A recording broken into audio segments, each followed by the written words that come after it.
How to add categories and subcategories on Shopify. Easy tutorial. Hi guys, welcome back. In this quick tutorial, I'll show you how to add categories and subcategories in Shopify. So let's get into it. First of all, what you guys need to do is you will open up your shopify.com and you will get right here. This is our Shopify admin. I'll show you how to add categories and subcategories. For that, you will have to go to the products.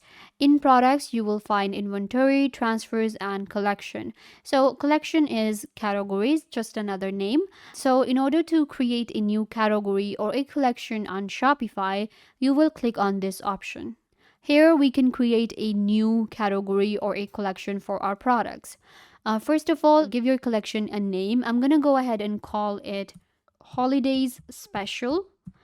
And then we have to enter a description here.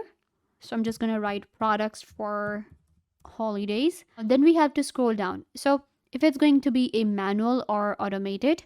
So in automated means that existing and future products will be added right here that meet the condition, or we can go with manual and select the products ourselves. So what I'm going to do is I'm going to go with manual and I will be adding some of the products here. Once you have added this detail, then you will find the collection availability here, online store, Facebook, and other. It depends on what integrations you have added to your Shopify. Otherwise, it's just going to be an online store. Then you have to enter your collection image. So I'm just going to quickly go ahead and do that.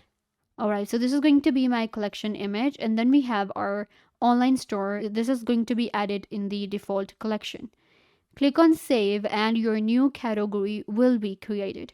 Now I can actually create subcategories into it or sub collections.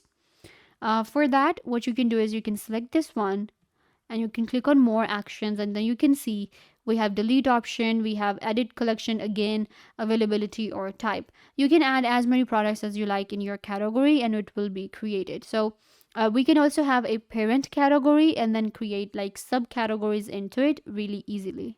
I hope that I was a big help. Don't forget to give this video a big thumbs up, leave a comment down below, turn on bell notification and subscribe to YouTube channel.